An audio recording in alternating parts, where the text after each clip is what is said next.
The new year marks a fresh start, hence our propensity to declare New Year's resolutions.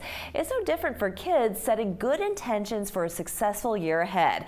Here to share how parents can help their children get focused, let's welcome back Petal Modeste, parenting expert and podcast host of Parenting for the Future. It's great to have you back. Thank you. It's wonderful to be here. Yeah, so a new year, it's always a great chance to start fresh, set new goals and plans. When it comes to children, though, who have yet to develop that kind of discipline, I mean, a lot of us adults don't even have it. How do you go about helping them to set New Year's resolutions? Yeah, so the first thing I would say is let's make it fun. You know, pick a time when you're all together anyway. Maybe it's at supper time or dinner time. Bring a giant piece of paper and a pen with you and talk a little bit about why it's important to make goals or resolutions, because it helps us to grow and to accomplish things. And then have fun brainstorming with each other about 1 or 2 resolutions or goals for each family member. So not too much of a heavy lift. I was just going to say, I think 1 to 2 is the perfect amount, because anything more than that, you get overwhelmed. You start to make excuses as to why you couldn't get it done. But also what I find is that when you write things down, that also helps you to set your intention. That's absolutely right. And I think that one of the other things to think about when we pick these goals is to make sure that they're SMART goals. And SMART is S-M-A-R-T, and it stands for making sure they're specific goals, that they're measurable, that they're achievable, that they're relevant, something that the whole family can get behind, and they're time bound. So let me give you an example.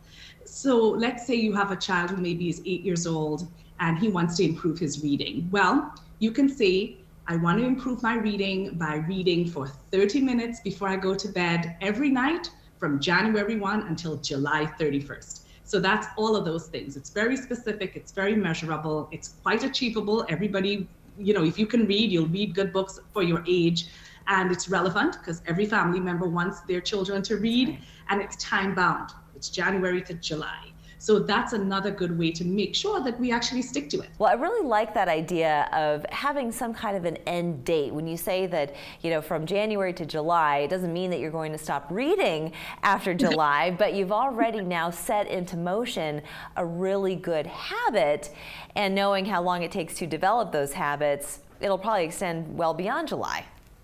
Right. And I think that part of the reason to do it all together, to make them SMART goals, is also this idea that it becomes everybody's sort of investment in each other to help them accomplish their goals or their resolutions. So, you know, the reason I talked about writing them down on this big piece of paper is that, you know, you can maybe stick that somewhere in the house where everybody could see. And so we will remind each other about what the resolutions are for each of us. It's just a powerful way to show our kids that we could band together to achieve a goal. It will actually help them in terms of how they will eventually work in school and in life, right. Banding together as a team to accomplish something that's good for everybody. And so you hold each other accountable. Yes, exactly. It becomes a conversation at the dinner table, because then you start asking one another, well, did you do this tonight? Or did you do that last night? Did you do this?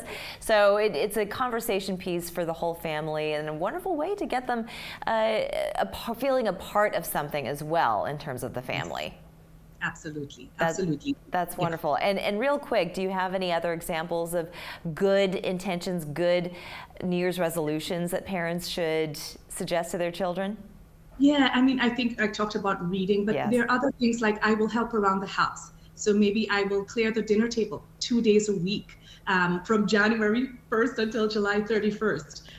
Or I will do one good act of kindness every single day, a simple act for anyone that I meet. Those are all excellent resolutions for children, and to get them started on this road. It's wonderful. Petal Modeste, thank you so much for joining us. Always a pleasure. Thank you. Happy holidays. Happy holidays. We're back after this.